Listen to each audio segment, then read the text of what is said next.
Hey, Rob.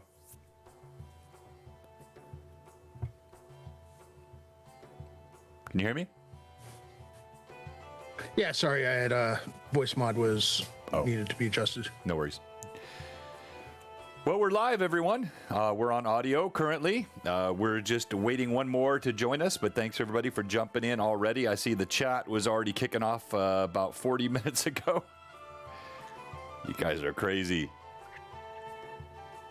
They're not crazy, they're mad. They're mad.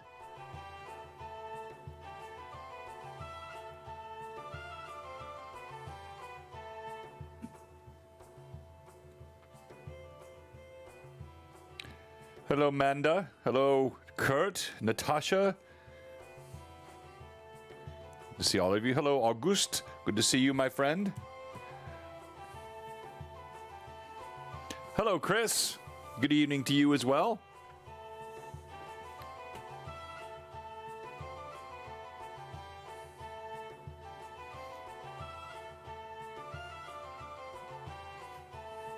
Should be a fun discussion tonight. Rob, I am flat, just wiped out from the last few days. I don't know, just a lot of prep, and then last night was a lot of fun, but it was a lot of energy, and I think just all the anticipation and whatnot. I was a corpse today. My eyes popped open at like... I know that feeling.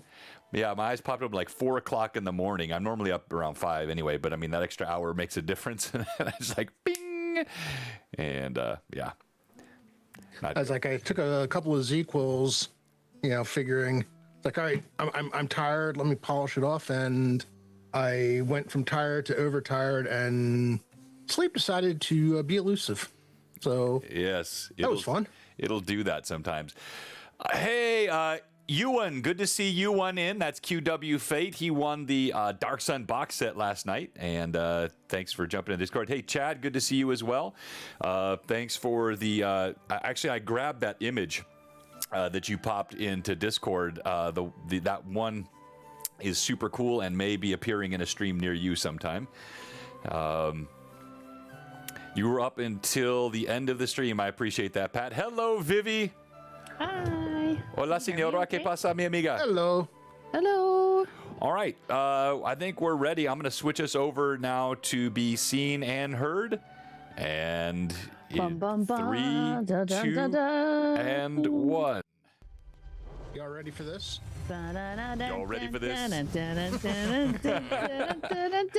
Hello, everyone, and welcome to Loermaster's Arcanum number 119 here on Blue Box. And I am joined, as always, tonight by my amazing co-hosts, the lovely and talented Robert. You know him as Phantom NJ, and the dynamically talented, brilliant role player. You know her as Vivi, the DM's Quest. And thank you so much for being with us tonight. The title of tonight's episode is The Beholder Queen, and that is actually one of Vivi's pseudonyms. She is the DM's Quest on her socials, but she is really the Beholder Queen. She paints them, she plays them, she loves them, she knits them. She just absolutely is obsessed with Beholder, so she's going to run the show tonight. She's going to be in charge of everything.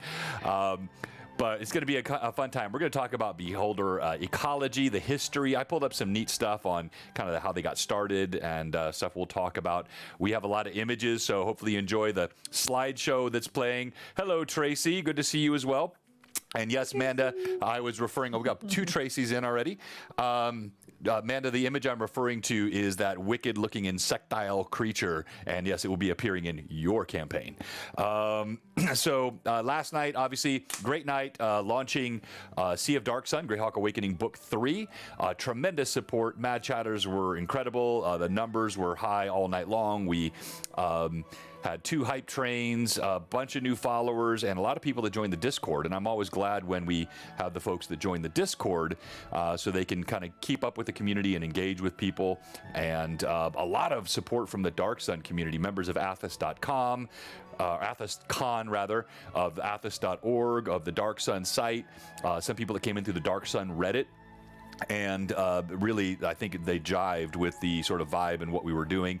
And then also some of the Tailspire folks, because of all the mods that we had from HoloFox and from Gaunsplitter, SimCity, Baldrox, all those guys. So it was really fun last night. And again, thank you to all of ye who are mad chatters.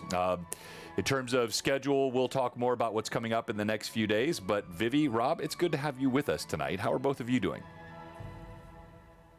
Not bad. I'm awake. I'm here. It's good. Yeah, Vivi, right before you popped on, Rob and I were talking. He didn't sleep well last night, and I was wired. And then eyes popped open at 4 o'clock this morning. So there may be incoherent babbling during tonight's stream, and to which I can hear half the chatters going, and that's unusual in what way? Yes, but exactly. Nothing is different. Exactly, the typical stuff. I'm okay. I'm used to incoherent chatter. It's great. We'll just blame it on the Beholder's paralyzing ray. Yes, 100%.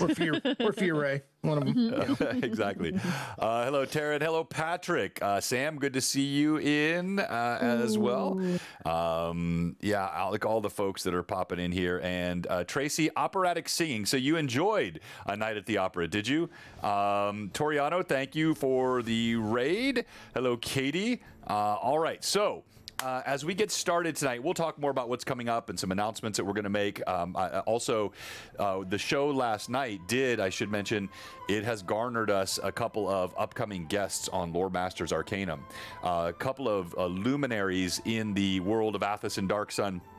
Radu, who is in the chat, and also June Solar. These guys run podcasts and Athos Con, which is an annual sort of, Gary Con style thing, or Greyhawk Awakening or Greyhawk Con style thing that they run, and they're going to be coming on with some Loermaster's Arcanum stuff as well. And in fact, June, who runs Athos Con, is actually sending shirts, AthosCon shirts, for everybody in my crew to wear one stream to kind of promote awareness for it. So that'll be fun. All of you Book 3 folks are going to get an AthosCon shirt. All right, Vivi, tell us why you love Beholders so much. Where did this love affair with the many-eyed aberrations begin? Where do I start? I don't know. Honestly, I think when I first started playing D&D, I think I did have a one-shot in which we did fight a beholder.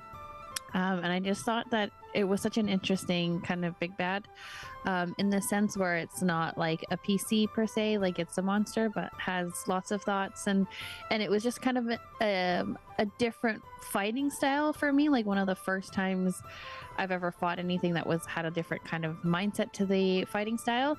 I found it really, really interesting. And then when I started painting, that's when my real love of a beholder came, because they're just so fun to paint. And there's no rhyme or reason to anything. You can paint them any color. They can look however you want them to look. And that's why they're so fun. They are. So in that sorry, go ahead. No, I just said hi to Keith. Oh, hey, Keith. When you that first adventure, they stuck out to you as a baddie and something to encounter that was slightly different, and they do have a different feel to them. They were part of the original lore, original creatures that were created by Gary and crew, and we'll kind of look at that in a second. But what do you remember about that first adventure? What stuck out to you about the beholder or that engagement that triggered that for you? I think it was, so basically how it was is we were dungeon crawling, but in this dungeon we would kind of came up from the top, and he was almost like an atrium kind of style area space where we kind of came into it, and he was kind of just like murmuring to himself and like mumbling to himself as he like rifled through things and was like looking for something.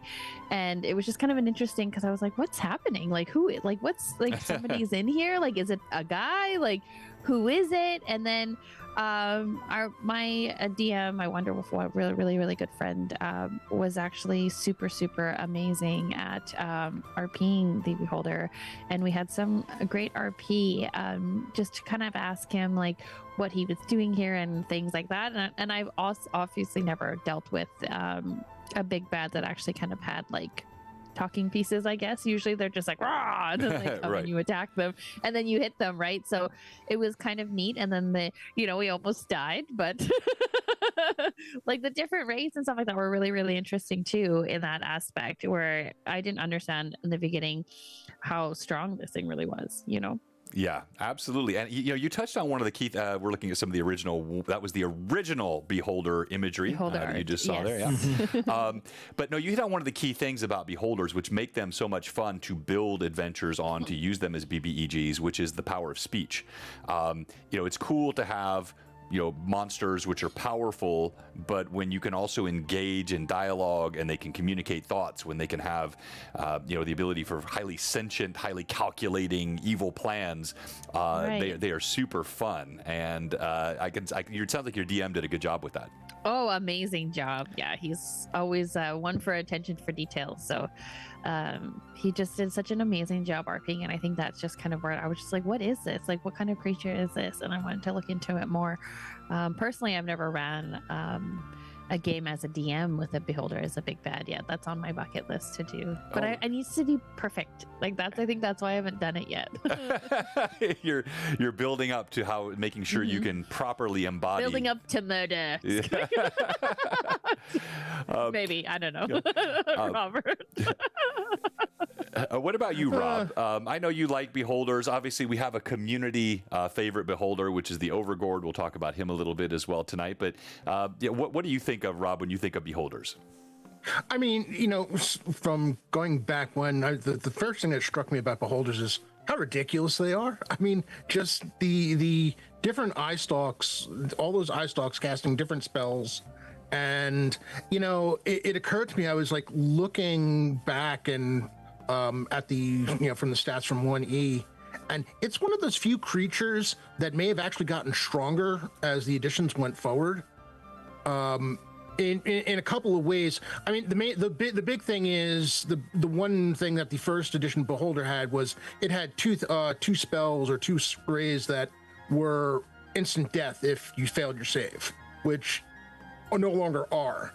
But you throw in like the different other things that a 5e Beholder can do, and it's a different fight. It's a very, very different thing to try to beat, and it may have actually gotten stronger, which is not the usual thing for when people to think about 5e versus older editions. Yeah, so I was going to take a look at this a little bit later, but it's a good segue to jump into. So here I found this on Dumpstat Adventures, the Beholder Dive, and they do a deep dive on it. It's pretty neat the way they do this, and I won't read the whole thing, but I'll just read a couple things. So interesting, this was one of the original monsters, as mentioned, from the mind of Rob Kuntz and Gary Gygax, but the creature was actually imagined by Rob's brother, Theron Kuntz, and then was fleshed out by Gygax. And what's interesting about it is there is no myth or legend that the Beholder is born and is solely a creation from the minds of these gentlemen, which makes you wonder how many drugs they might have been doing at the time. But I'm thinking all of them. Yeah, probably. No, which ones like weren't? Probably. Which ones weren't they doing? Right? Yeah. And so there are over 20 variants now throughout all the edition. These floating eyeballs of doom, from the Elder Orb to the Doom Sphere, and all of them. Now, if you go back to the original OD&D, even before 1E Beholder, you had a armor class 4/2, and remember, this is in the time of descending armor class, so the lower your armor class, the better. So this would be equivalent to like a 16 or 18 armor class in an ascending style armor class system. And then here, some of the original artwork. You see they came a long way with the art. And then here you have those eye stalks that Rob was referring to. So you had Charm Person, Charm Monster, Sleep. And remember, Sleep also had no save. It was a certain number of hit dice and up to 5 hit dice. And it was like, boom, you're out. Telekinesis, Flesh to Stone, Disintegrate, Fear, Slow, Serious Wound, Death Ray, Anti-Magic Ray. These were the weapons of the Beholder in the OD&D. Then when you got to AD&D, Armor class got a little bit better, had a couple of different variants, and a little more built-out stat block. We get to the more familiar side of 1E balloon-style beholder artwork from the original Monster Manual back in 1977. And, what was interesting, you had some mechanisms that were changed, some more of the cool artwork. This is from Dragon Mag 76, which we were going to look at in a moment, back in 1983. And you have then just other details. And then you got basic D&D, which came after, basic D&D, the red box and blue box sets that we're actually monikered after here at Blue Box, and kind of walks you through those. And let's skip down to the 5e and just see where we have wound up and take a look at what Rob is saying. So here we go. A lot of advertisements as well. There's 3 and 3.5. It has a reader view, but the reader view, the artwork doesn't show. Actually, it might show okay here because these are all color. I might be able to do this on the later editions. While I'm pulling this up, I have the Dragon magazines. I've got the artwork. But what would you guys like to talk about tonight? Vivi, I did kind of give you control of the stream tonight. So why don't you tell us what direction you'd like to take the conversation while I pull this up? Oh, interesting. So I would like to talk about your guys' experience with beholders, your first experience with a beholder as a player, and if you've ever controlled one as like a DM or whatever. Because I think that's interesting. Like for me, like I said, like my first experience with a beholder, everything else had been like my idea of D&D up until that point when I first started playing was if you encounter a bad guy, you fight him. Do you know what I mean? Right. And that's kind of just, it is what it is. You see something bad, you fight it. You see something, you kill it, And like, this is the first time that kind of really pulled me out of that realm of, you can't just fight this thing. You know what I mean? There's other tactics, and it kind of reworks your brain and kind of really challenges you into thinking about other ways to kind of combat this big bad, and not necessarily just go in there and fight, because it's not going to work. Yep, absolutely. Rob? Oh, geez. So the first time I used the beholder has to go way back to like 1E. I don't remember the specifics of it. I do remember it was one of those things where they didn't just like run into the beholder. They knew what they were getting into, and they went and tried to research information. Still killed a few members of the party because disintegrate and death spells, they're very effective if you have bad rolls. I mean, there's still a bit of randomness because it still is a matter of which of the stalks are available at any given time. But as a player, I didn't, mostly because of the fact that up until recently I was DMing all the time, I didn't run into Beholder as a player until a one-shot like 2 years ago, year and a half, 2 years ago. And I'm not gonna lie, that wasn't a lot of fun. I was the healer, I was a spellcaster, and while we had experienced players, we were playing it as if they didn't know what Beholder was or how to fight it. And so I spent a lot of time not being able to do anything, and then eventually died. Right. It was, they ended up killing the Beholder. I was the only one who died, but I was also the healer, so go figure. So it was not my favorite encounter as a player, to be honest. Interesting. Yeah. So honestly, Vivi, I don't remember my first time encountering a Beholder, and it's not because my hair is gray. It's because I had a, you didn't have to laugh so hard at that. Robert, you're not even laughing. You're cackling, Vivi. What are you doing? You said it, not me. You're supposed to give the polite, genteel laugh. Anyway, so there you go. Much better. No, so when you had like the whole Monster Manual thrown at you, and you're 8 years old, it's like everything is awesome, and it's the first time you've ever seen any of it. And of course, this was when D&D was brand new, so you hadn't been exposed to it through other types of media and lore. You hadn't seen these things in movies, you hadn't seen them in shows, and so everything was just incredible and fantastic, and just hit different. I have played Beholders since that time as a DM, but candidly, even just prepping for this, I think I could have done a better job of playing Beholders as a DM and really been more effective. I've definitely done the role play elements of it, but coordinating the abilities, or even looking deeper into the ecology and building out, nicely cohesive environments around it, I don't think I've done as well as I could have, and that's why I might take another shot at it with one of my current campaigns. I think that's a good idea. What was one thing that you would definitely do for sure as something that you would, like one of the higher key points of something that you would change as a DM running a Beholder? Good question. Well, I think even so, when I ran the Overgord with you guys, one of the problems with running them in a one-shot is these are the kinds of creatures that can take up a long time in combat.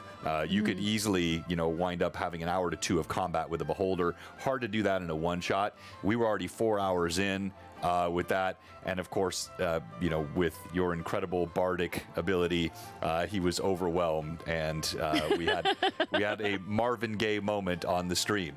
Lovely. but I think I would make sure that I really take advantage of their abilities to challenge the party, but hopefully not in the way that Rob experienced, where you just feel like you're completely helpless.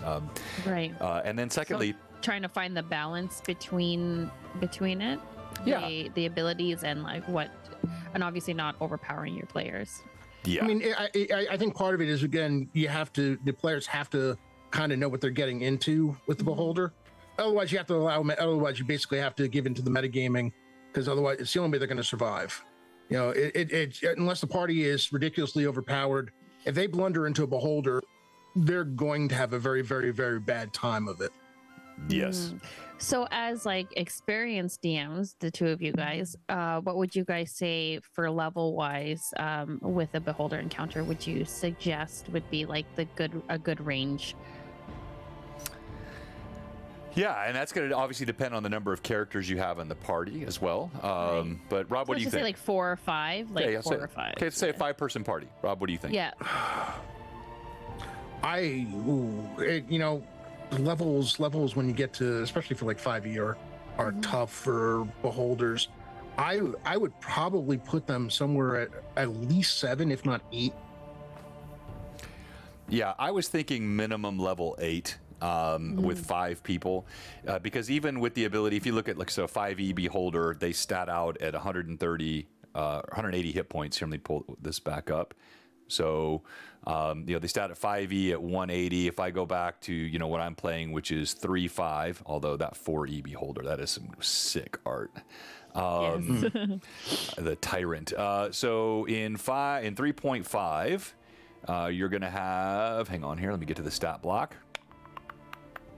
So this would be your Pathfinder 1e. They got 93 hit points. So it's about half the number of hit points.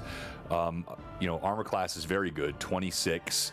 You have the vision, you have the anti-magic cone, those ability stats, those feats. I'm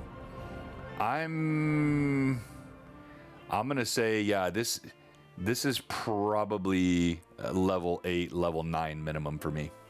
Okay. Yeah, no, I can certainly see that. See, armor class. It's interesting because one of the things, the other one, I mentioned the fact that they got stronger as they went on, is the fact that you notice that the 1E Beholder and even the original Beholder had multiple ACs. Right. Because you could attack the different portions of the Beholder and take out eye stalks, you could take it out center on.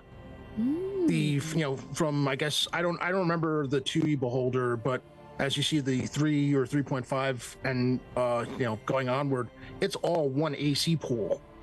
I like that idea. I like the idea of separate ACs depending on what you're hitting in regards to that. I don't know. I think that sounds fair. I like that. So the way that works in any of your sort of 3 and up versions, they put that in the systems with a sort of a called shot mechanism. So if you want to target an area, then you have the base AC plus some additional level of difficulty, a +2, a +4. So if I'm targeting a large area, if I want to hit the center eye, maybe that's not hard. If I'm trying to target an individual stock, that might be at a -4. So I'm targeting in a way. So I still can have different ACs, but they're not static in the stat block. But I mean, either way works.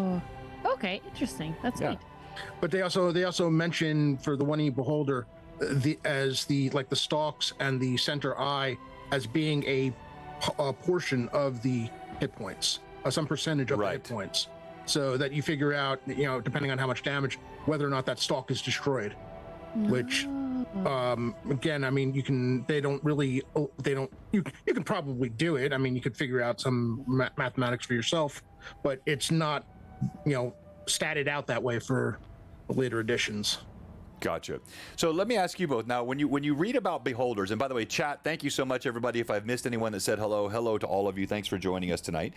If you have any questions or comments, pop them in the chat. There was some pretty fun stuff in here as well. I want to go back and look at a couple of them, besides Amanda trying to protest me putting one in.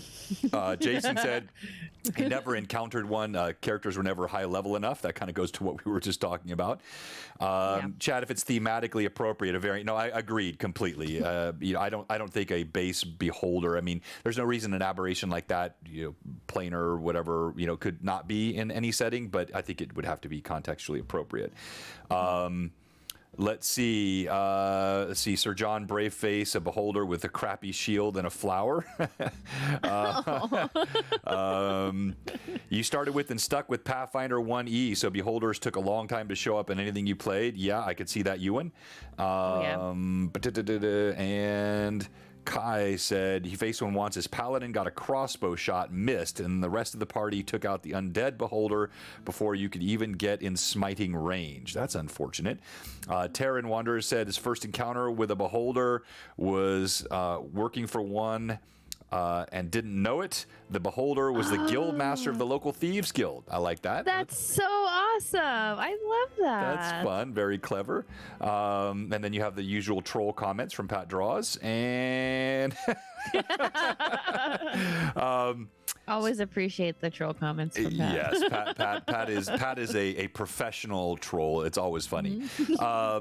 Okay, so Dark Elf, you asked, beholders have pretty cool lore. Was it 1E or 2E where we first got some deep lore on beholders? Good question. I've got something I'll pull up, but Rob, you want to take a shot at that?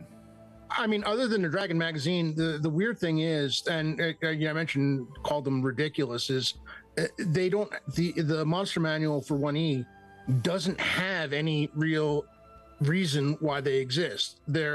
It doesn't suggest that they're overly intelligent. They're just mean, nasty, likely to attack, though they could potentially be bribed. Though how you would bribe a beholder, I don't know.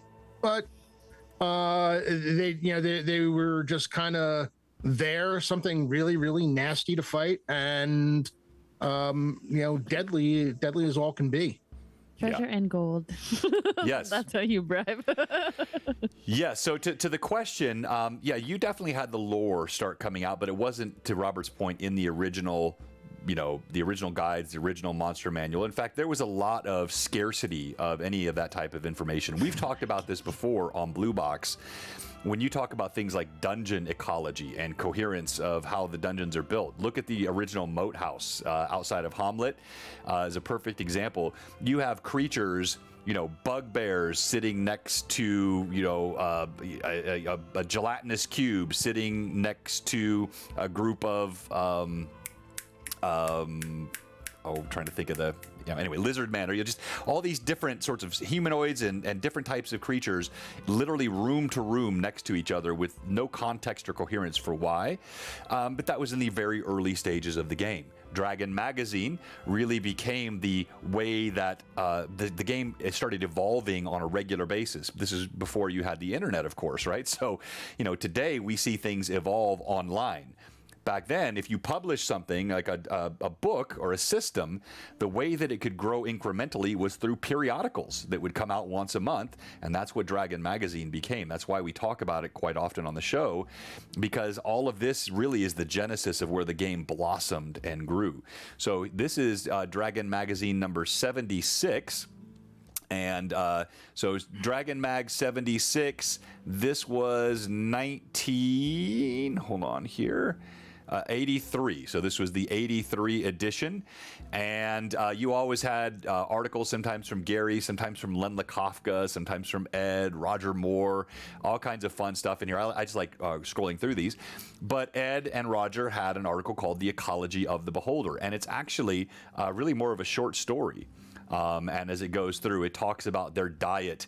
The diet of beholders, he continued, is widely varied, of necessity, of course, since they can easily defeat most creatures and soon exhaust their food supply in any given area. They vastly prefer raw meat in large quantities, although they may also consume plant matter and small quantities of gravel to aid in digestion.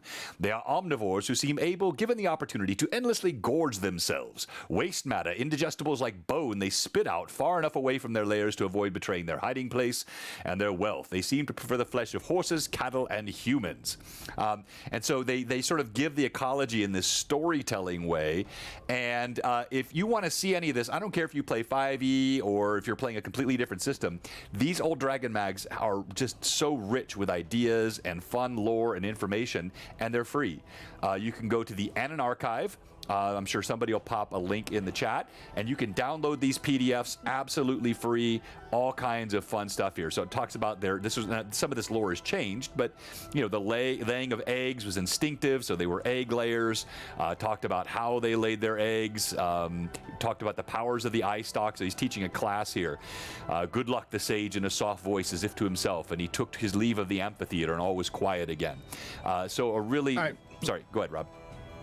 I was just say I'm kind of laughing because that almost directly goes against the description of the lair in Winnie, where they talk about it, mostly being found underground or in desolate wilderness. Yes. Yes. You had a lot of that. Certainly prefers lots of meat in abundance. Wait, what? Yeah. You had a lot of that seemingly contradictory stuff. And of course, they were aberrations. And, do they even really need to eat, or do they eat for fun? And so, yeah, you got to love the old James Bond role-playing stuff. That was kind of fun. I did. I just saw that as it scrolled by. I was like, oh, James Bond. So let me check the chat here and see if I've missed anything. Jeff said, first time you met a beholder in 1E, you ran. Always a good idea. Smart. Monster. Yes. Yes. Chip said, yes, the Monster Hotel, the Caves of Chaos, classic stuff. Exactly. It was like a hotel. Each one, a different dozen in each room. You were a year old, Chip? Really? You want to go there? That's not very nice. Pat was in high school. Well, okay, that's better. I was not even in junior high yet. Sorry, Pat. And then Hence the gray hair.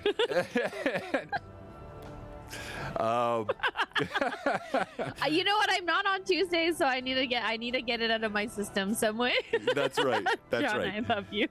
Absolutely. Back at. So the next time you saw a beholder on the cover of Dragon Magazine was 156. And look at this epic. Look at how cute. Yeah, look at that epic shot.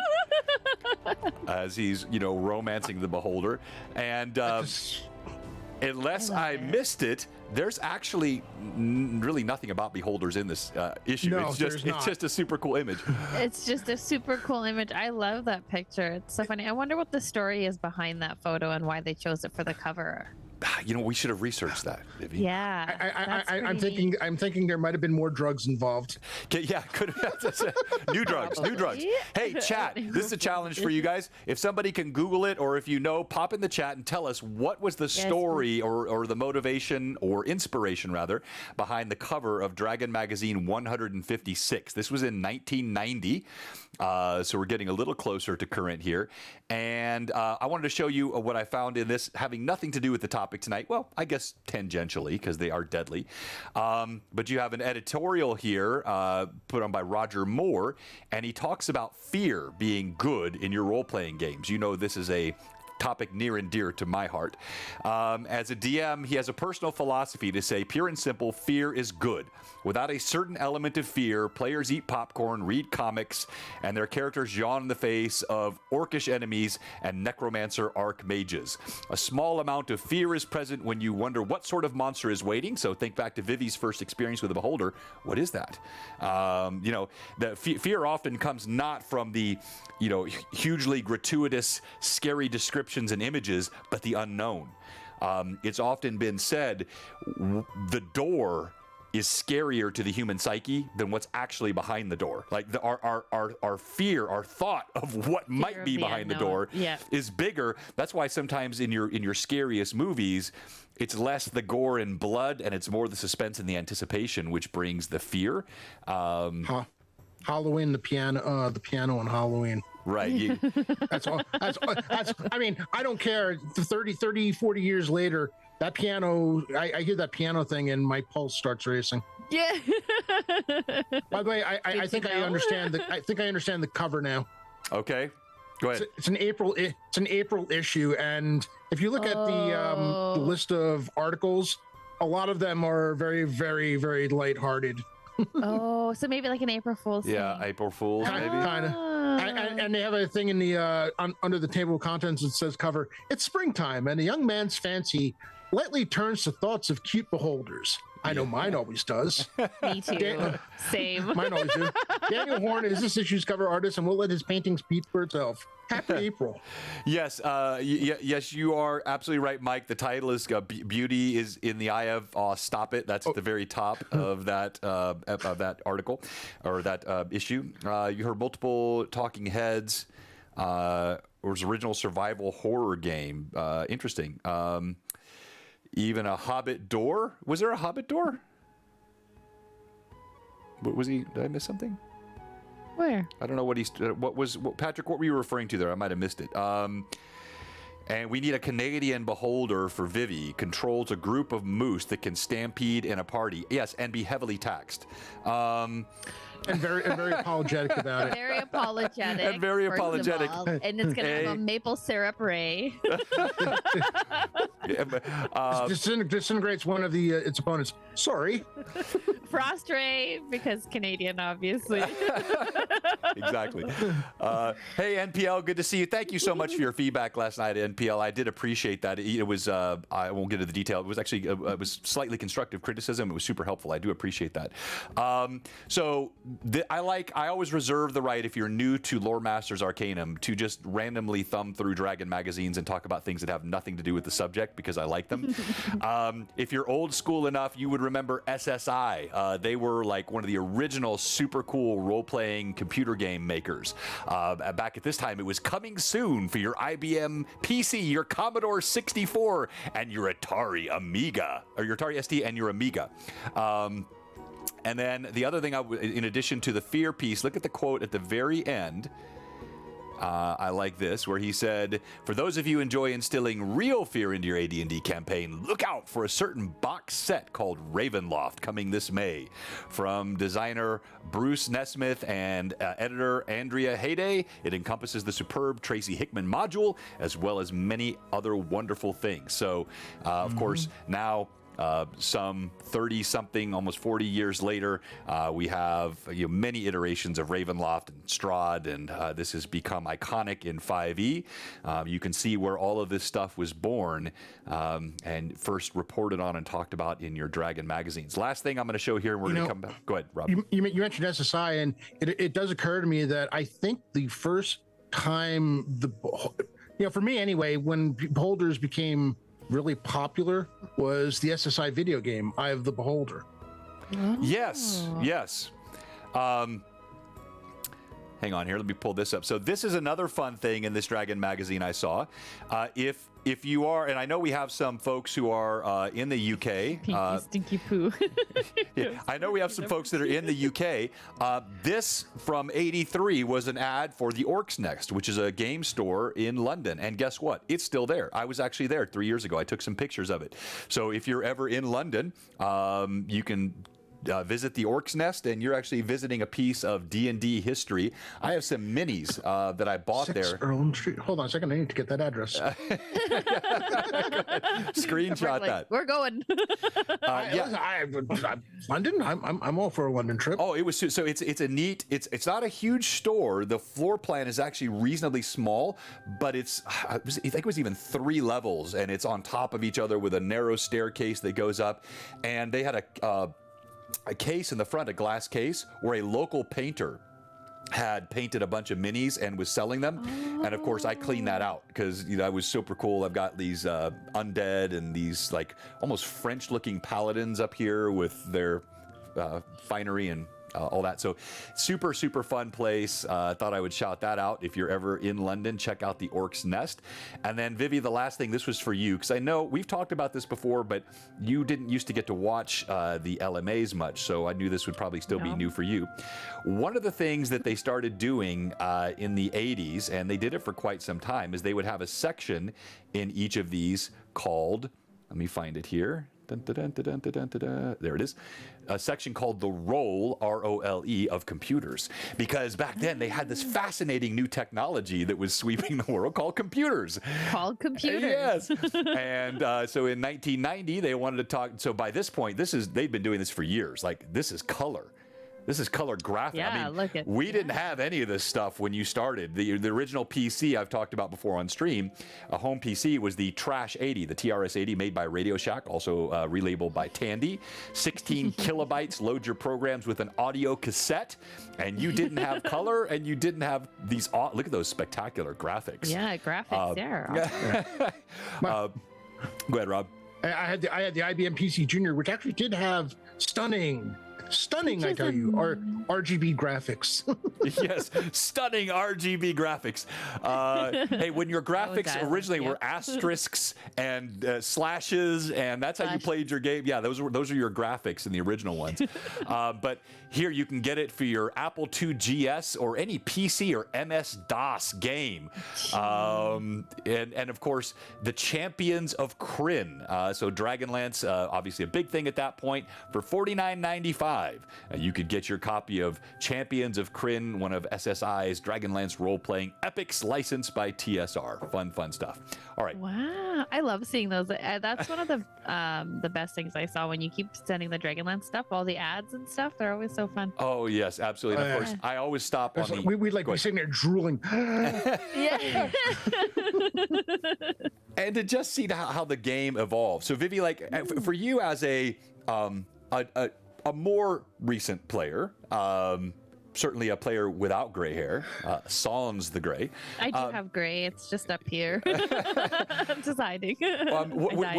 When we talk about this kind of stuff and you see the roots and lore, you say you like, but what do you like about it? Like, does it give you ideas? Is it more just sort of that's interesting to see where it came from, or? It is. It's definitely interesting to see how where it came from and how it's progressed over time. And I think even like that's the thing I like about D&D too. Like I think in the very beginning, I always thought like as a DM, everything had to be by the book and you had to know everything to be able to DM. And I'm like, that's actually not true. Do you know what I mean? Right. And you can have, what do they call that? The rules, house rules. Yes. And like make adjustments and accommodations how you see fit and whatever as a DM. And I think it's really interesting to see, the change and the progression of it over time, and then kind of things that they said, oh, you know what, let's leave this behind and change it this way or whatever. But I do like what you guys were saying about how the AC, how Robert was saying how the AC was changes based on which area you're hitting. So that's kind of a neat, like, it gives you ideas of like, oh, if I run this. And that's kind of why I was asking you what level of players. Yes.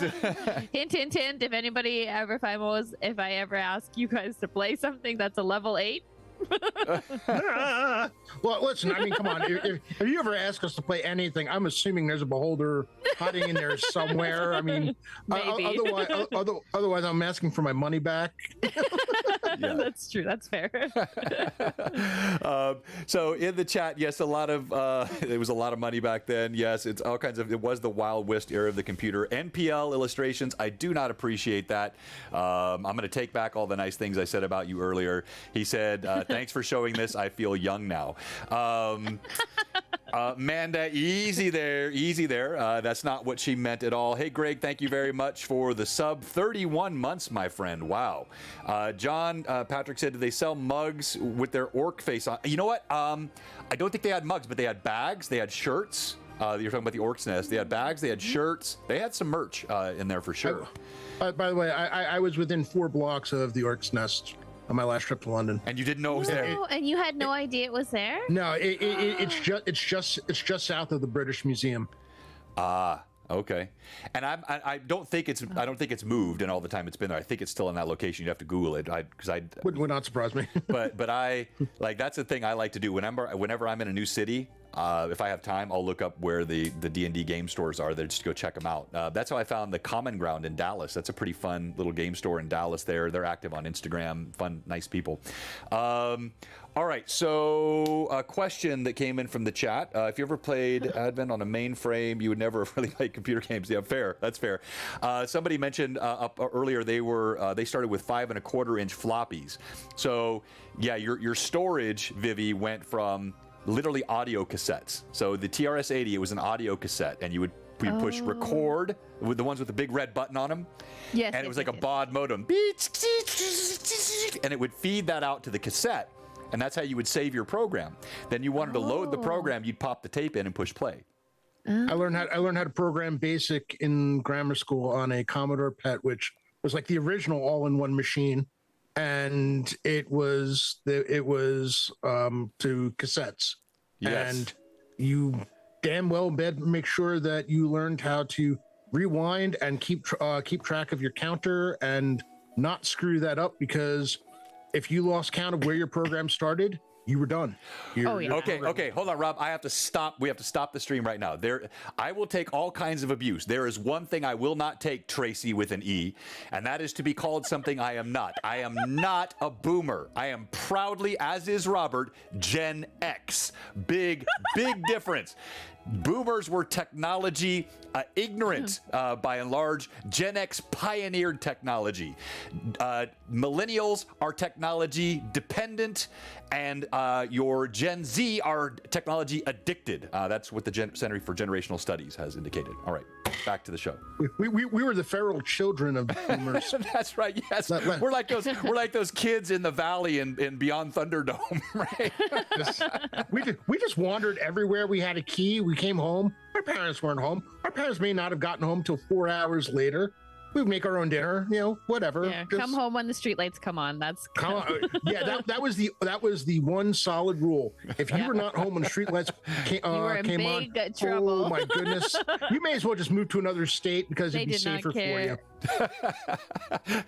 Tracy said she does the same thing. She screams out at the screen, "I am not a boomer."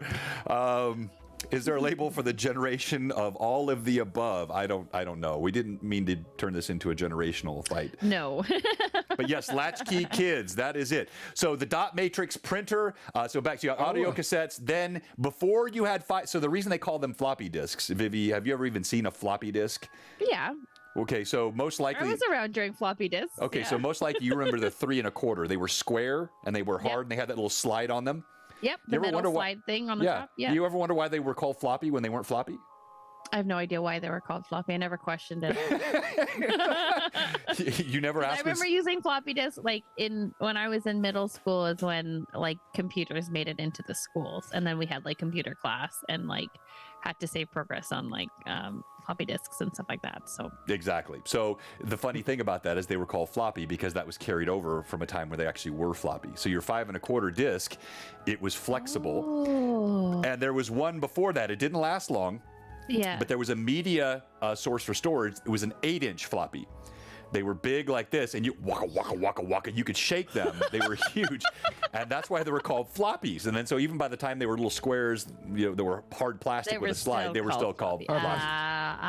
And the 5 1/4s, you could make any 5 1/4 writable. All you needed was a hole puncher. So, all right, bringing it back now to the topic. But I do want to say, like, we joke a lot about this stuff, but this is part of the beauty of D&D. If you look at Blue Box, and this is, I think, all across the community, you have a broad swath of different generations, diverse backgrounds, diversity in every spectrum of life that come together at tables and enjoy the games. And if you watch any of our streams, you'll see we have players that are boomers and older end of the boomer style era. We have all the way to high school and college kids. I think most of our players are in that sort of 20 to 30 something age range, and we just enjoy playing these games together. It is a transgenerational, transcultural, trans-societal, trans-experiential game where people can come together and tell great stories, and that's one of the reasons I love it. Except for Josh, he's a baby. He is a baby. Yes, and if he was on right now and you said you didn't ask why things. If he were on tonight and you said, I don't ask why things are floppy, he would have lost it. Oh, I know. Okay, so... We do have a question. Yes. Oh, we do have a question. Yes. Would you say it would be more interesting to have a beholder as the mastermind BBEG or as a minion, second in command, pawn, dupe, or red herring? That's I already know my answer. Obviously, the mastermind. Yeah, because here's the thing. Who's it going to be second in command to? I don't think a beholder would want to be secondhand to anybody. Personal opinion. I feel like mastermind 100%. Minions, yeah, for sure. They're pretty chaotic enough that they could find any kind of minion, really, and charm ray. So, I mean, maybe second in command to a lich, maybe. Yeah, or you could have, or following a demon lord, or you'd have to get into really high level powers. I mean, whoever's yes. it's second in command to would have to have like no fear of its ability to disintegrate it. Yes. Yeah. Oh, yeah, I didn't even see Jeff had said Demon Lord in the chat or Vivi. That's funny. But to the question, I would say I really think the Beholder is tailor-made to be the BBEG that has minions, that has red herrings, that has second in commands. So the Beholder has the power behind the power, pulling the strings, the machinations of their devious minds. Now, something that was interesting as I did some research on this, Beholders are ascribed in some of the sources as having typical personality types. Now, I would never play Beholders as a monolithic block. I think if you're a sentient creature, you have the ability to manifest different types of personalities, right? I think it would be boring if all Beholders were the same. But one individual characterized them as, hey, Jay, thanks for joining us tonight, as highly xenophobic.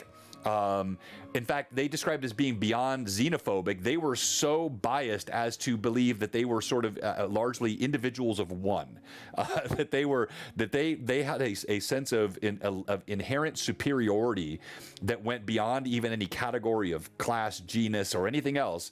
But their arrogance as an average beholder was of such height that they viewed themselves as superior to every other being. Have you guys read stuff like that, or what are your thoughts on that? That's an interesting thought. Mm-hmm. I don't know that I've ever actually read anything specific to that, but I mean, when you have the kind of power that it has, there's not many things it's taking a back seat to. No. Yeah. So, yeah, I mean, if you're playing it as a full sentient creature, above average intelligence or even genius intelligence, yeah, I could see it thinking it's the one. Yeah. Sure. Yeah. What I said, as an evil mastermind, I think it would be like the BBEG, like not serving under anybody. Like that's kind of the same mentality. If you're as strong as you are like that, like you're kind of untouchable, and you kind of create this ego. Do you know what I mean? Yeah. Like it's just you're all powerful. No, absolutely. I mean, I host this show with Rob every week. Believe me, I know all about ego. So, Robert, I'm sorry, John. Just keep settle down over there, Robert. I realize I keep punching holes in yours. But what are you gonna do? It's a dirty job. Someone's got to do it. Mine is already billowing in the wind like Swiss cheese. It's got so many holes in it. So that's fine. If you could have any personality, really, what personality type survives is different. Yes, no, agreed. So what they are saying is run when you see one. Fair enough. Let's come back and I want to show some of your paints, by the way, Minnie. Let's talk about painting beholders in a moment. Okay. But coming back to this, so your beholder on the boulder. What's that? I'm just looking at the meme, the beholder meme that just popped up. The beholder. Oh, yes. You've heard of Elf on the Shelf. Have you heard on a beholder on a boulder? Heard you like of that? A beholder on the shoulder? Yeah, there were some pretty fun memes. So in 3.5, it says the beholder is a tiny version of the common beholder. The eye beholder is a common version of the common beholder, rather, tiny version. Lives in the wild, travels in packs. They can hunt larger creatures. One middle eye, 4 stalks. Middle eye has no powers, but the 4 stalk powers are Fear, Daze, Mage Hand, and Ray of Frost. Then you had the Gouger Beholder Kin, created by Farron, a race of incredibly powerful, very evil aberrations that wanted to wipe out all life on other planes. This might be where some of the xenophobic accusations had come from.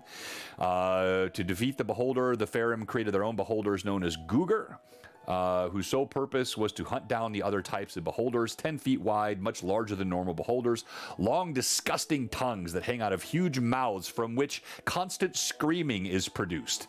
It has 10 eye stalks, constantly twitching and looking around, darting from one thing to the next. The eye stalks have none of the powers that a common beholder does, but the middle eye does emit the same anti-magic ray.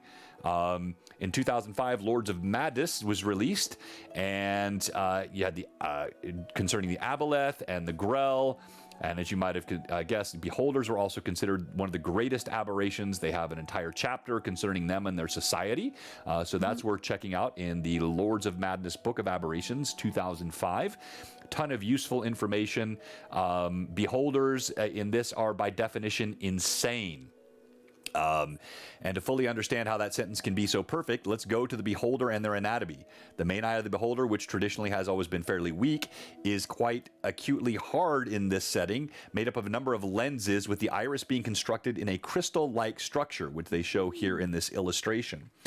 And this construction in unique shapes allows the beholder to exude magical auras that can just by a beholder reading a scroll or gazing on a magical artifact, the beholder can suck some of that magical energy into itself. While no organ is specifically the reason for this ability to float, the organs of the beholder are far too mysterious for anyone to understand or discern. Many of the organs still float after the body has died for several hours. This is some pretty cool artwork as well, showing sort that of would be neat to kind of RP that as like, you know what I mean? As a DM, I never knew that, but that's very interesting. But as a DM, can you imagine just epically describing how you kill this beholder and you see like, oh yeah, your its intestines are still floating in the air. Like, oh man, yeah, like so cool. I mean, you're going through a dungeon and you just describe someone, you just see a set of entrails floating in midair and you have no context for why that is. Pretty fun. Or better yet, a half destroyed beholder carcass floating there, and then the party is left to wonder, well, what the hell took out the beholder? Yeah, right. Just like floating organs in like in the caves or something. Like this is when you find out how brave or nuts your players. Fools go where angels fear to tread. Canadian Nation Gamer Patrick, yeah, exactly. He said he's quoting a little Wu-Tang Clan. Insane in the membrane, insane in the brain. So I like this here. So because beholders hate each other, they are xenophobics to a crazy degree. They would have no chance of continuing because all beholders assume they are perfection of the race and all others are horrible slights against their goddess and should be destroyed. So the question was, how is a beholder born, was asked earlier. And so you saw eggs were cited in the Ed Greenwood article back in 1983 in Dragon Magazine 76. Here, the way beholders reproduce is they have a strange organ that grows underneath their tongue. And over the course of 6 months, babies grow inside of this womb under the tongue, becoming so painful the beholder is unable to work its jaw, and the tongue continually lolls out of its mouth during the last few months. Once the babies are ready to fly free, the beholder expels them from its mouth, bites off the womb organ, and makes it so the beholder cannot produce again. I think it's kind of like once was enough for me. I think many mothers have felt that way before. Yes. So, go ahead, Rob. We're back in the, I'm wondering what they were on when they wrote this. Honestly, that they're like, how do we make beholders have babies? I know. Exactly. A womb under the tongue. That's right. It was. Hey, easy there, History Prof. I had both those albums. I get them mixed up sometimes. Yes, I had Cypress Hill, and actually, that was a point at which I. For a brief time in my life, participated in some of the recreational activities that Cypress Hill was very fond of. Those of you who know who that is know what I'm talking about. So, in Basic Edition, the beholders actually are found with up to 4 of their young floating through the lair. In First Edition, the beholders left their children on rocky ledges and wished them the best with life. Third Edition also had its own ideas about how to raise a baby beholder, including the mother beholder watching their children chew their way out of a floating womb, and then gazes up and deciding which ones are the ugliest of them because the mother beholder is comparing the newborns against herself. And as she is the perfect vision of a beholder and all others are horrible slights against the great mother, any newborn that looks too differently from her is immediately eaten shortly following her own womb that she devours. The rest of the newborns are then chased out of her lair within an hour, so they must go and fend for themselves. Their eye stalks don't work, and they only have their floating ability, and somehow the beholder race is still around to this very day. Cannibalism. Yeah. In beholders. but isn't this fun? Like this gives you so many ideas as a DM, doesn't it, Vivi? Oh yeah, 100%. I just want. I'm still stuck on floating organs. Honestly, like as somebody who, if you're a player and you don't really know about the floating organ thing, like that would seriously be like, what's going on? Like, is this thing going to reassemble back together? Like, you don't know, right? If it's still just organs floating, I, as a player who wouldn't know that information, would assume I'm still in danger. You know what I mean? Exactly. It's just fun to strike a little bit of fear in your players. Because the beholder itself wasn't enough. Yes, exactly. Drama. Okay, so another question from Tracy. Are there beholders that are good or benevolent? That'd be a good question for you, John, because they are considered lawful evil. Correct. So, is it possible? Yeah, there's a couple ways to answer that question. If you follow by the builds that I've seen, and I have not actually seen a build of a benevolent beholder, although Xanthar, how is Xanthar portrayed in 5e? I've not really studied much of his lore. Rob, are you familiar with Xanthar? No. I mean, I viewed him as sort of mildly benevolent at worst, but then again, that's typical of 5e. I'm sorry, I couldn't resist getting out. I'm just kidding. But I think my answer would be, generally speaking, there was a campaign with a friendly beholder in an inn. Yes, Spelljammer. Spelljammer had a tavern, an inn with a beholder that was the tavern. So I would say yes, Large Luigi. That's right. That was his name. Good, August. So exactly. Xanathar is a paranoid, megalomaniacal crime lord. Okay. His goal is to wipe out anyone it perceives as a Centaurum operative or sympathizer. Sorry, is that beholder drinking Corona on the beach? Is that what I just saw that flashed by on the photos? You did actually. Yes. That's amazing. Yeah. I'm sorry, Robert. Sorry, I grabbed a mix of eclectic like hardcore beholder imagery. There's some beholder paints that are coming across the screen. Yes. There's one of your Spelljammer variants, but also some fun memes and some little quirky images for our viewers to enjoy. But I would say in general, they are an evil entity. However, it's D&D. So you do what you want to as a DM. If you want to have some sort of variant, have a good reason for it, and you build your K-Newt or neutral good. And I know there's a whole discussion about, whether you want to even keep alignments in games. I know some systems are moving away from that. I don't want to get into that tonight. But I just think in general, beholders are supposed to be, I think that's right, Lomas Lightfoot. I believe Xanathar is that, head of the Thieves Guild in Waterdeep. But in any case, Tracy, I would say if you want to make a good beholder and just have an in-game reason for it. Like you have, a key part of demon ecology. This really became popular in 3rd edition. I don't know if this was as big in 2nd, but you had this idea of redemption, or of the ability to take a demon and to, like a succubus, for example, could be redeemed. There's a whole storyline around this in Rise of the Rune Lords. In fact, you saw that on our stream, and also in Wrath of the Righteous, the original Paizo campaign pass. There is a succubus that can be redeemed. So, I think if you can do that with demons, you could certainly do it with a beholder. Oh yes, for sure. And just like in D&D, right? Like that's the whole point of D&D, and you can make your own house rules. And like you say, as long as the story behind it makes sense, like why not? Exactly.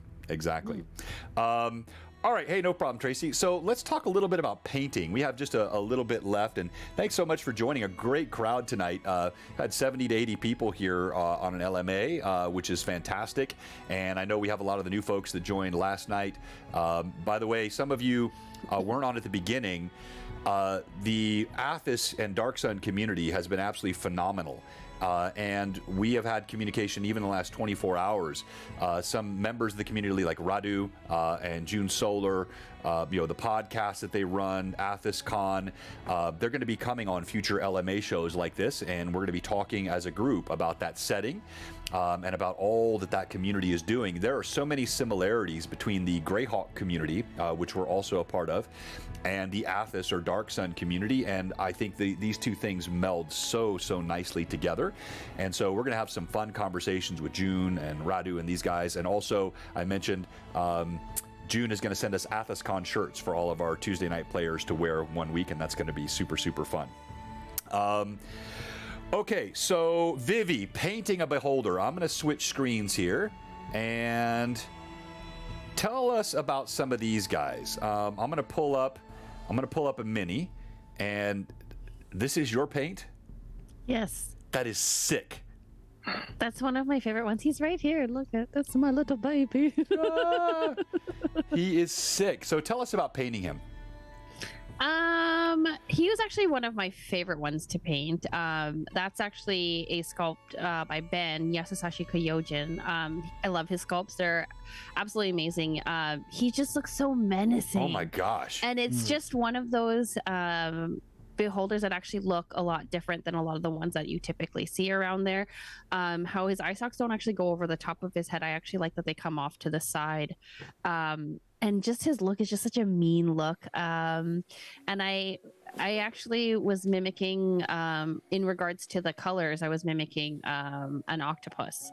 So it was kind of similar to that, where I got the blues and purples, and then the iris color. And that's the thing I love so much about, I love painting eyes. But I love doing contrast. So if you're looking at the color wheel and stuff like that, orange is actually as opposite to blue, and that's why I have such an affinity for beholders, because you can create such expression in the eyes, in the eye stalks, and make those eyes really pop. Gosh, look at the way you did the iris and the pupil. They are incredible. I mean, it's Vivi. It's stunning. It's stunning. I won he was in a competition, a local competition, and I won for my beholder. He's my baby. Yes. I mean, I love that sculpt because it's more of a where the standard WizKids beholders. It goes with the insane looks like it's screaming at you. This one has this like snarl to it. Yeah, like a snarl, and he's got those two teeth on the side. And there's something about the structure, like it looks more realistic, I guess would be the way to like you actually feel like this thing could exist. I keep it in front of my computer all the time, and he's just a cute. Gosh, he lost an appendage in a move, but he's definitely. But see, even in the camera here, you can really see the contrast between the eyes and the color of the beholder itself. And somebody was actually asking about the color scheme or complimenting you right when you mentioned that an octopus makes so much sense.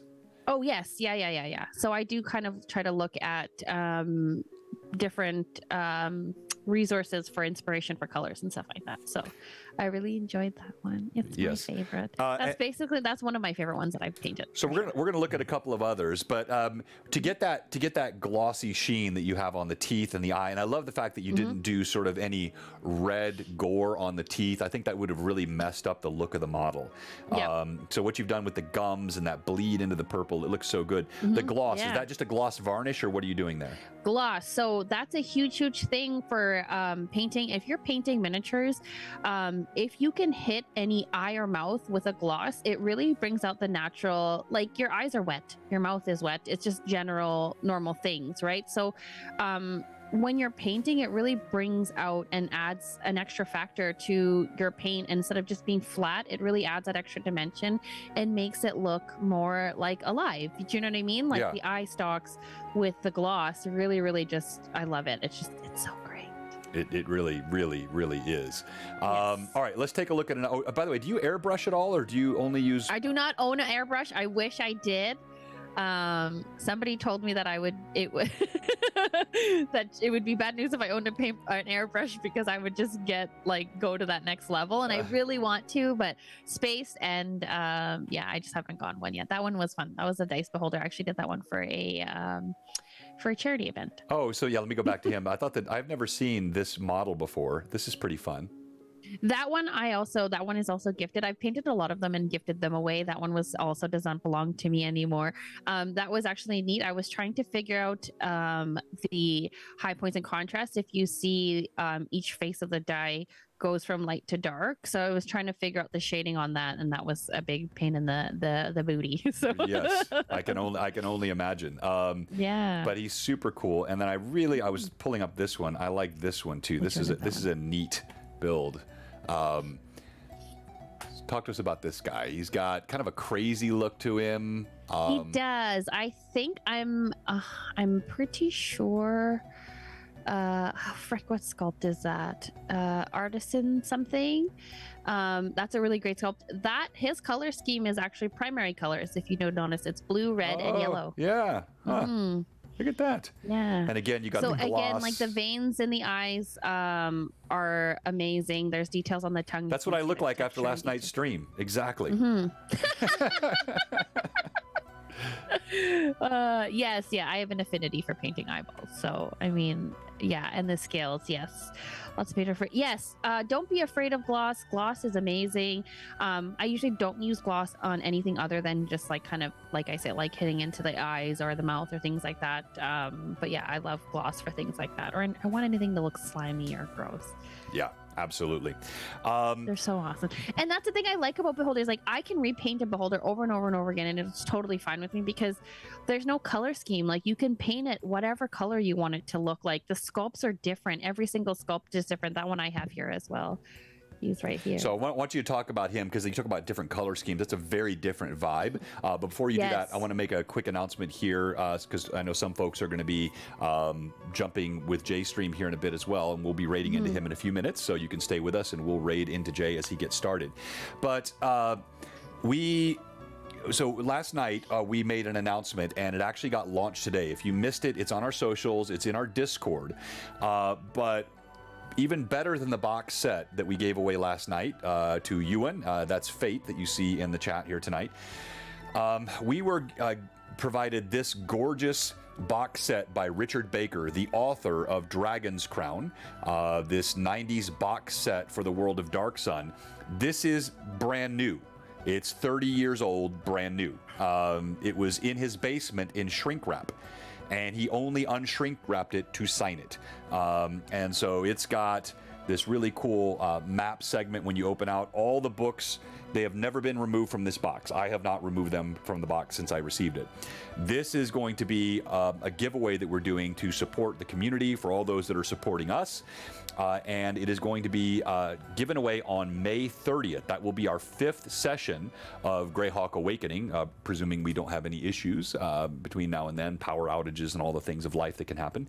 But you can find all the information on this on our socials and on our Discord. We're using for the first time a system called Gleam. One of our admins, Thomas Alcott, you would know him as now he plays Click David in our Tears of Aird game, told us about Gleam. And Gleam allows you to take all the different socials like Instagram and Twitter and promote engagement. So what we're trying to do, obviously, with this is grow the size of the community, get more people in that join and watch and participate with us. And so for people that you tweet us out, you follow us on Instagram, you follow us on Twitch, you get entries into this. And what we're going to do is we're going to have 2 entries that are drawn from Gleam through this social media engagement. And we'll also be drawing 1 name each week on Tuesday night. So we'll do the first one next week. This will give us a total of 7 names that we will roll for that night on the 30th using the D20 method that you saw last night. And this will be the coolest giveaway we have ever done in the history of Blue Box. Honestly, when I got this, I did not want to give it away. It's that cool. It's just absolutely pristine. And so follow those links, click that stuff. You can be entered in, and we'll draw those names. Like everything, you must be present to win. Now, you don't have to be in every Tuesday night stream between now and the 30th. You just have to be present on the 30th, but you also have to have your name in the giveaway. We'll draw 1 name that night on the 30th, or maybe 2. I think we'll draw 2 names that night on the 30th. But your best chance to get in the drawing is to be both doing the socials, and then each night on the stream, we will do a name added to that. So the more that you can be part of what we're doing on Tuesday nights, the more chances that you'll have to be in the giveaway. And one last thing I want to mention, it's not been asked of me for a long time. Hey, thank you very much. I appreciate that, Ewan. I've gotten this question occasionally. It's been a long time. Like, why do you do giveaways? And the question can even be sort of, if you do giveaways, people only come for the giveaways. I don't look at it that way. Candidly, one, I like to give back to the community. Vivi, I think that's important, and people do a lot for us, and I like to do things for them. It's one of the reasons I don't limit my shipping to the continental United States. I ship anywhere in the world, and I have shipped a book to Serbia. Natasha and August are always getting stuff in Iceland. They win a lot. I've got people in the UK, France, Russia, and the greatest hinterland of all that takes the longest to ship to. Yes, that's right, Canada. I have sent stuff even to Canada, and the postal system there, Vivi, is abysmal. It has to come by moose, that's why. Exactly. But the whole idea behind this is, yes, Sweden. Yes, I have actually sent to Sweden already as well, MPL, so happily we'll send there again. But the point is also, yes, you may have people that come, Rob. Some people may come just for the giveaways. That's okay, because to me, then, the responsibility is on the DM and the players to provide a compelling show that people go, hey, I might have come for the giveaway, but I'm going to come back for the role play and the game. And not everyone will, but that's the idea behind it. We want to give back to the community and then also encourage people to experience what we do here and hopefully find people that like it and want to become part of what we're doing. So thank you for letting me talk about that. Friday Night Crusades. It's a good point that you were saying, though. As much as giveaways, there's, some people might think, okay, well, people do come for the giveaways. And like John said, he made a really good point. Sometimes it's nice to have a little bit of that incentive just for people to check out the stream and to see what it's all about. And it just kind of gets the word out there. And whether or not people stay, it's, even if you do a giveaway and you throw it out there and 50 people come, even if we get like 2 or 3 people who actually find out, oh, hey, like this is pretty awesome, I really like this. And then they want to stay, like that's kind of the driving force of things like that. A lot of people use it in all different aspects, and it kind of gets the word out there. And it's not a 100% you're going to throw it out there and 100% of the people who are coming are going to stay. It's just a line. We're just throwing it out there, see who wants to come in and see the people who are here and the community that we have, and if they're enjoying it, then they stay, and that's great. There's nothing more than we can ask for that. See, I'm going to record that. Vivi said it way better than Robert and I have ever said. Someone clip that, please. Yeah, that was fantastic. Yeah. Well said, Vivi. And also, last thing I'll say on this, as we come back to the last few minutes of our beholder discussion, a lot of the giveaways are given to us. Now, Richard, I mean, he would have given this to. I didn't let him just give it. I mean, the man's a New York Times best-selling author, content creator. Took the time to take it to the UPS store, the FedEx store, and ship it. Of course, we do something there, but compared to the value of this, not at all. And we have people in the chat like Canadian Ancient Gamer, Patrick. I have stacks of these Lightning Source books that you see us give out all the time. They're given to us. So all I'm doing is paying for shipping in this case. And all of that is appreciated. We've had people in this chat. I've got stuff from many of you that we use to give away. Pat66 has given us stuff, he and Tracy. I've got stuff from Chris Bruingall. I'm gonna miss other people. Unfortunately, Vivi's never sent me anything. Amanda, I have. Nah, I'm teasing. I made those necklaces. I know. I almost. I'm teasing Vivi. Oh, man. I'm I should have teasing. worn mine. I have mine upstairs. I have it right. I almost wore my original GHA Book 1 shirt tonight as well. Yes, and I gave you a shirt, and I gave you that fire giant. But have you ever knit anything for me like Manda? I have. Oh, listen, I cannot knit to save my life, sir. If you want something from me that's knit, you can get one, but I'm gonna tell you it ain't gonna be anything like Manda makes. So. No.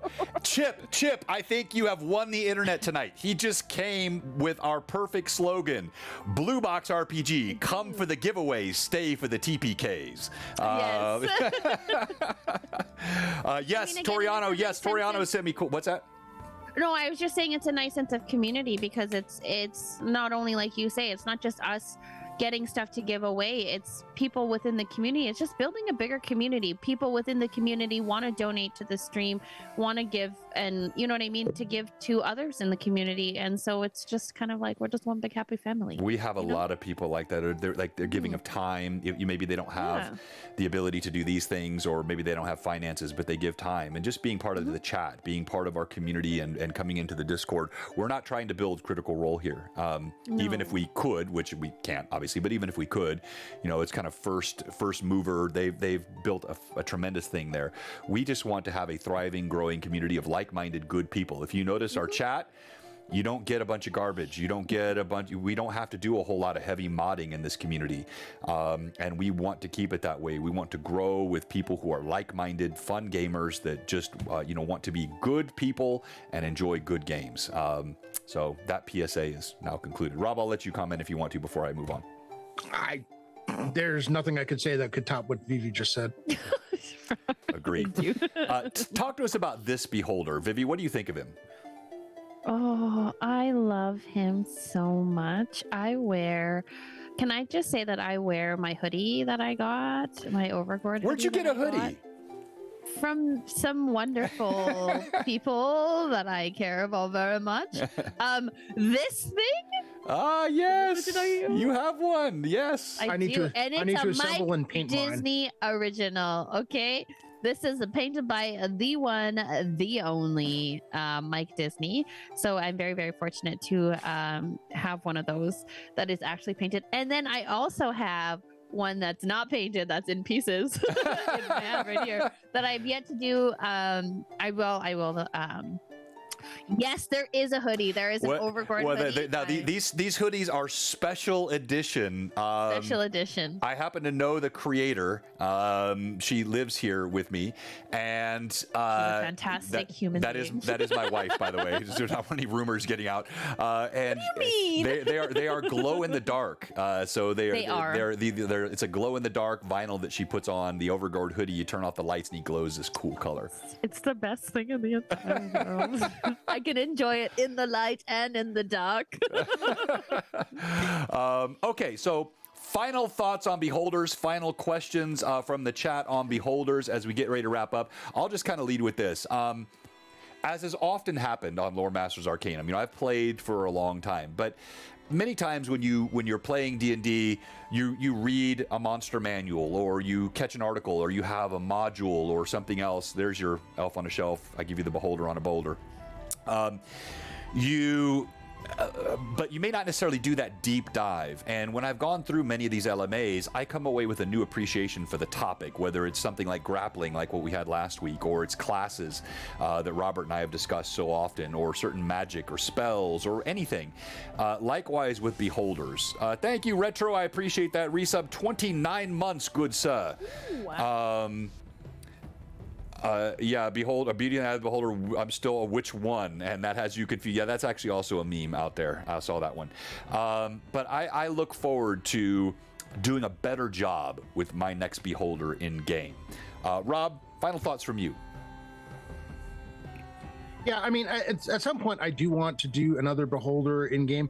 You know, it occurred to me that I actually did one of the variants of the Death Tyrant in my 5e game, and I had some real fun with that one.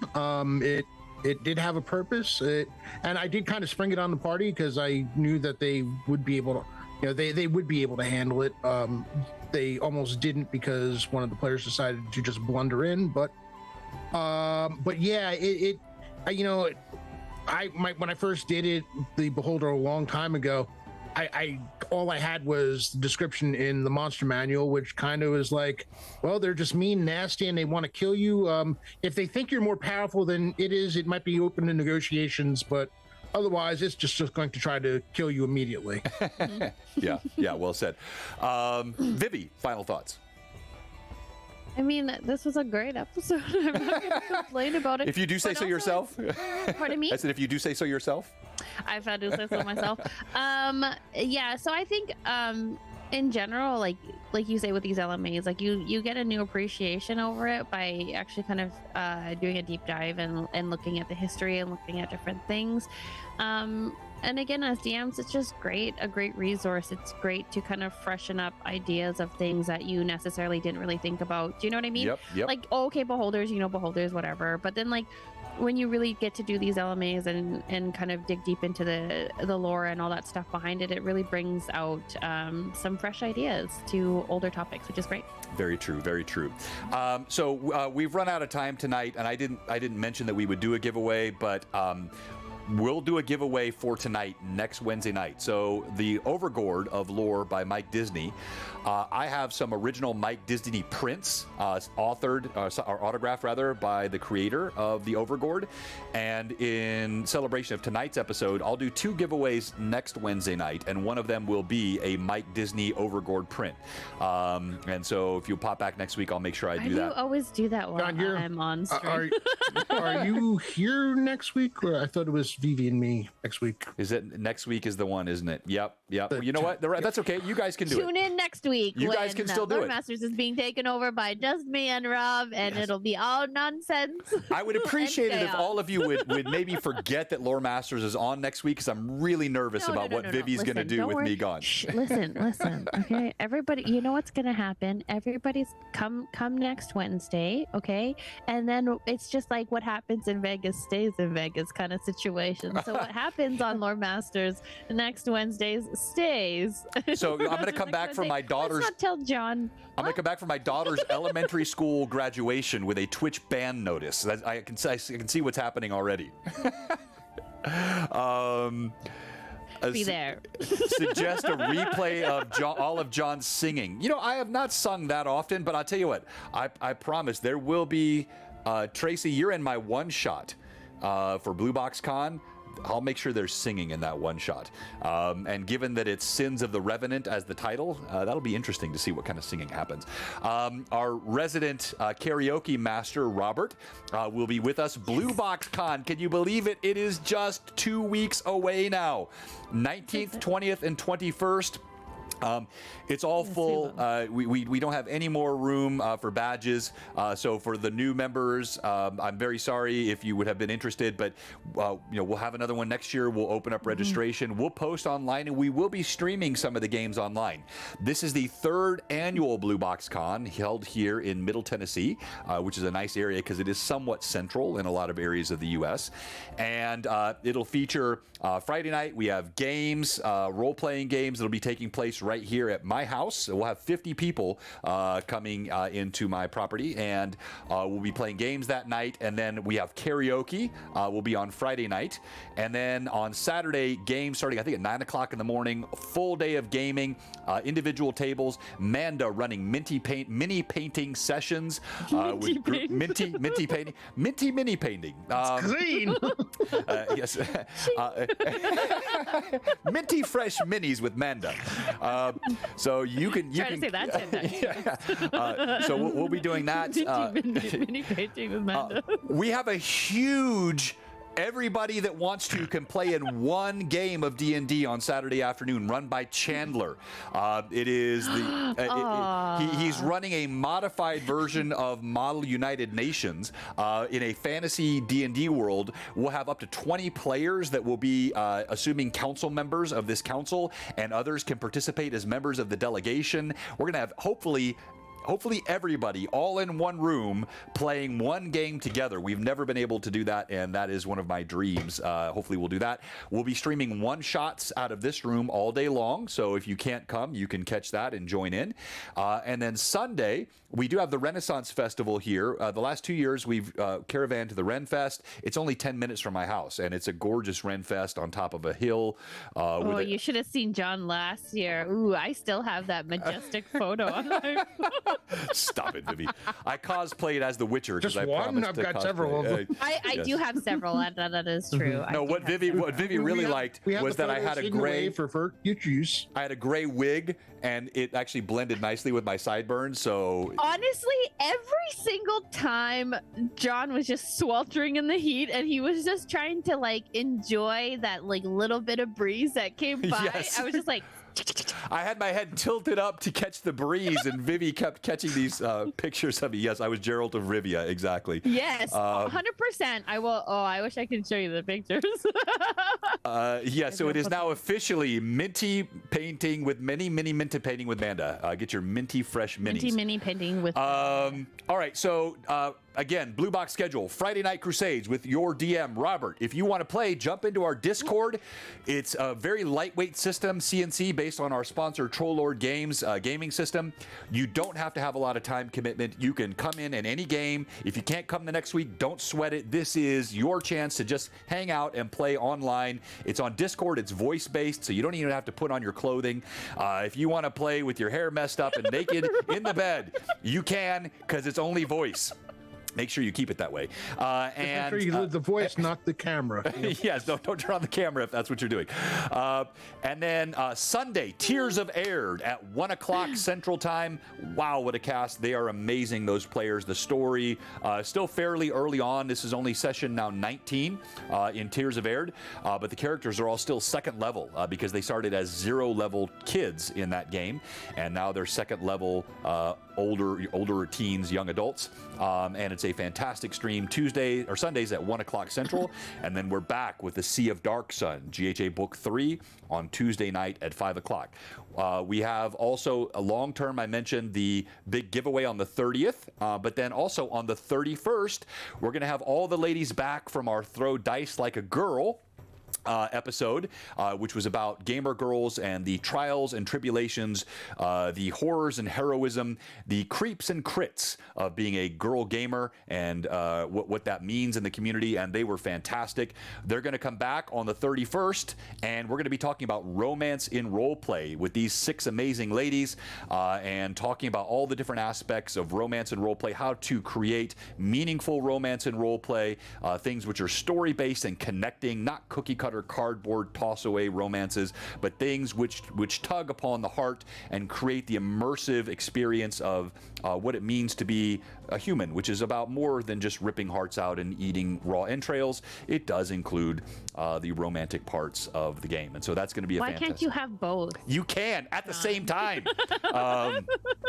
So Yeah.